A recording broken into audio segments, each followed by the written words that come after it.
নমস্কাৰ আপোনালোক সকলোকে পুনৰবাৰ স্বাগতম জনাই মজিদ বন্ধুসকল পলকতে চামক আজি সন্ধিয়াৰ 7টা গুৰুত্বপূৰ্ণ খবৰ। প্ৰথমটো খবৰ, পেৰিছ অলিম্পিকৰ পৰা আহিছে আন এক ভাল খবৰ। 89.45 মিটাৰ জেভলিন থ্ৰৰে ৰূপৰ পদক অৰ্জন কৰিলে নীৰজ চোপ্ৰাই। অলিম্পিকৰ ইতিহাসত সোণ আৰু ৰূপ দুটা পদকৰ অধিকাৰী প্ৰথমগৰাকী ভাৰতীয় হিচাপে পৰিগণিত হ'ল নীৰজ চোপ্ৰা। পৰৱৰ্তী খবৰ, বাংলাদেশত গঠন হ'ল অন্তৱৰ্তীকালীন চৰকাৰ আৰু শপত গ্ৰহণ কৰিয়েই মহম্মদ ইউনুছৰ ডাঙৰ ঘোষণা। বাংলাদেশত অৰাজকতাৰ সৃষ্টি কৰা সকলো অপৰাধীৰ শাস্তি হ'ব, এই ঘোষণা মহম্মদ ইউনুছৰ। শপত লৈয়ে বাংলাদেশৰ অৰাজকতা দূৰ কৰাৰ পণ অন্তৱৰ্তীকালীন চৰকাৰৰ।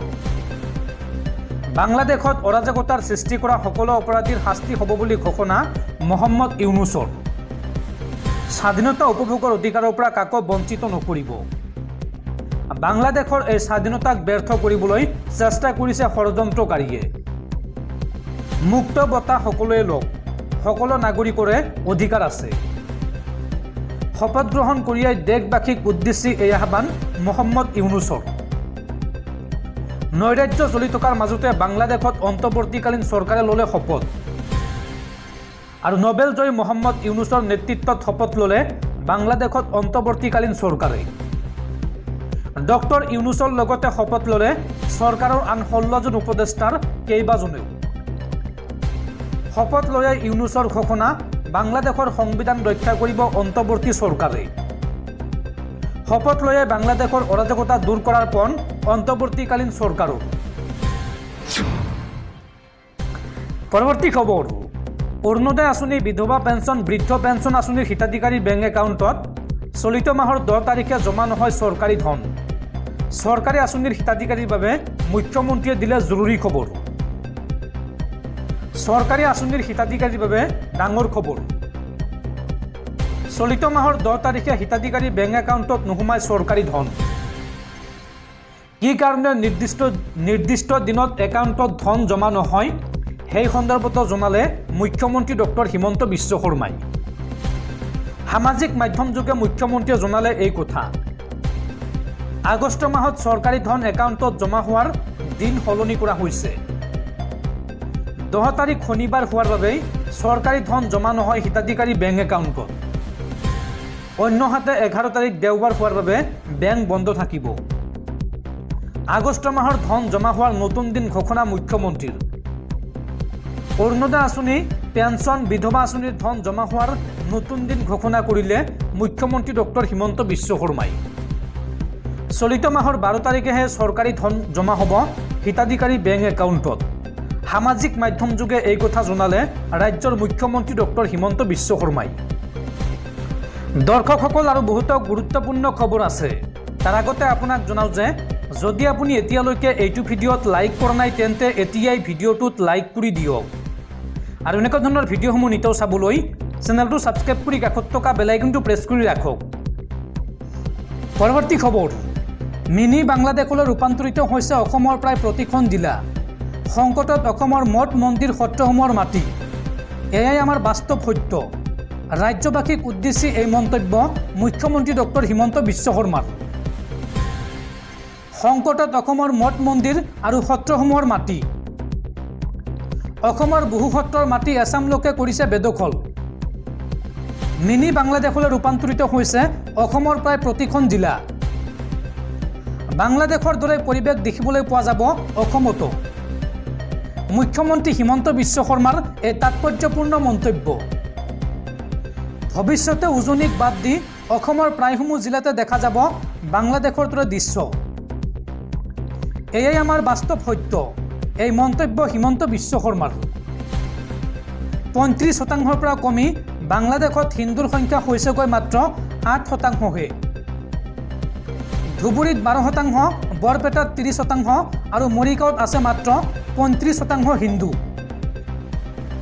বিজেপি চৰকাৰ আইন আদালতৰ ভয়তহে বৰ্তমান একো কৰিব পৰা নাই। নতুন প্ৰত্যাহ্বানৰ মাজেৰে সময় পাৰ কৰিছে অসমৰ সত্ৰসমূহে। সত্ৰৰ মাটি বেদখল কৰি নিগাজিকৈ থাকিবলৈ লৈছে এইচাম লোকে। দান বৰঙণিৰে জীয়াই ৰাখিব লাগিব অসমৰ পুৰণি সত্ৰসমূহ ৰাজ্যবাসীলৈ মুখ্যমন্ত্ৰী হিমন্ত বিশ্ব শৰ্মাৰ এই মন্তব্য বা ৰাজ্যবাসীক উদ্দেশ্যি এই মন্তব্য কৰিছে হিমন্ত বিশ্ব শৰ্মাই। পৰৱৰ্তী খবৰ, বাংলাদেশৰ পিছত এইবাৰ টাৰ্গেটত ভাৰতবৰ্ষ। বাংলাদেশৰ দৰে পৰিস্থিতি ভাৰতত কৰাৰ ষড়যন্ত্ৰ দুষ্ট চক্ৰৰ। এই সন্দৰ্ভত বাংলাদেশৰ আন্দোলনক সমৰ্থন দি অসমত গ্ৰেপ্তাৰ হৈছে ৰেজৱান উল্লাহ মাজাৰ ভূঞা নামৰ এইগৰাকী যুৱক। অসমত থাকি অসমক বাংলাদেশ কৰাৰ ভয়ংকৰ ষড়যন্ত্ৰ। দীৰ্ঘদিন ধৰি অসমত বাস কৰা নিষিদ্ধ ঘোষিত সংগঠনৰ সদস্যৰ চাঞ্চল্যকৰ স্বীকাৰোক্তি। ৰাজ্যত গ্ৰেপ্তাৰ পাকিস্তানৰ সন্ত্ৰাসবাদী সংগঠনৰ এইগৰাকী সদস্য।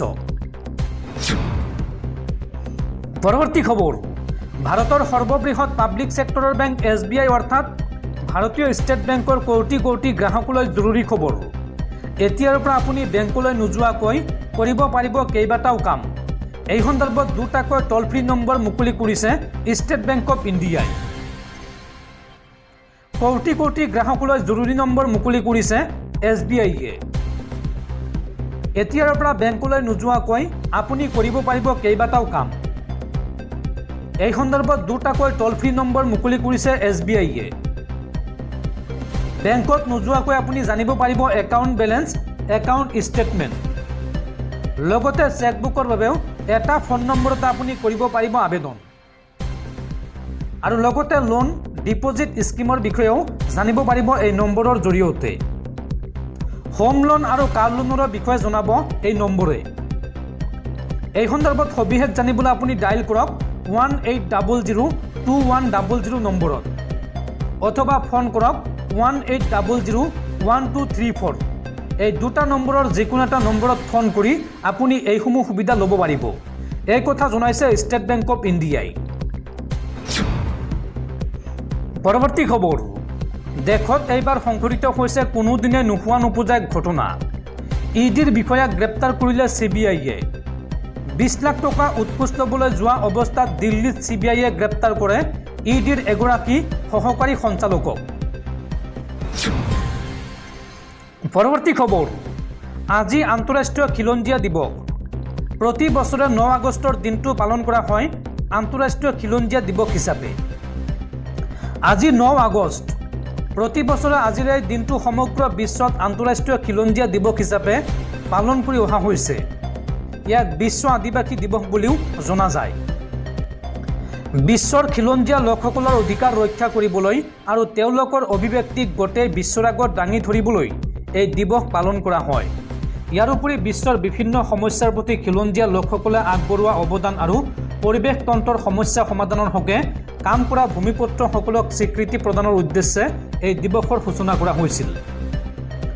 এইখিনিতে উল্লেখ কৰা প্ৰয়োজন যে 1982 চনত ৰাষ্ট্ৰসংঘৰ খিলঞ্জীয়া জনসংখ্যাৰ কাৰ্যকৰী গোট আৰু মানৱ অধিকাৰৰ প্ৰচাৰ আৰু সংৰক্ষণ উপ পৰিষদে এই দিৱস উদযাপনৰ প্ৰস্তাৱ আগবঢ়াইছিল। 1994 চনৰ ডিচেম্বৰ মাহত ৰাষ্ট্ৰসংঘৰ সাধাৰণ সভাত এই দিৱস উদযাপনৰ প্ৰস্তাৱ গৃহীত কৰা হৈছিল। এই দিৱসৰ লগত সংগতি ৰাখি অসমতো কেতবোৰ কাৰ্যসূচী সম্পন্ন কৰা হয়। বিভিন্ন বেচৰকাৰী অনুষ্ঠান প্ৰতিষ্ঠানৰ উদ্যোগত খিলঞ্জীয়া দিৱস পালন কৰি অহা হৈছে।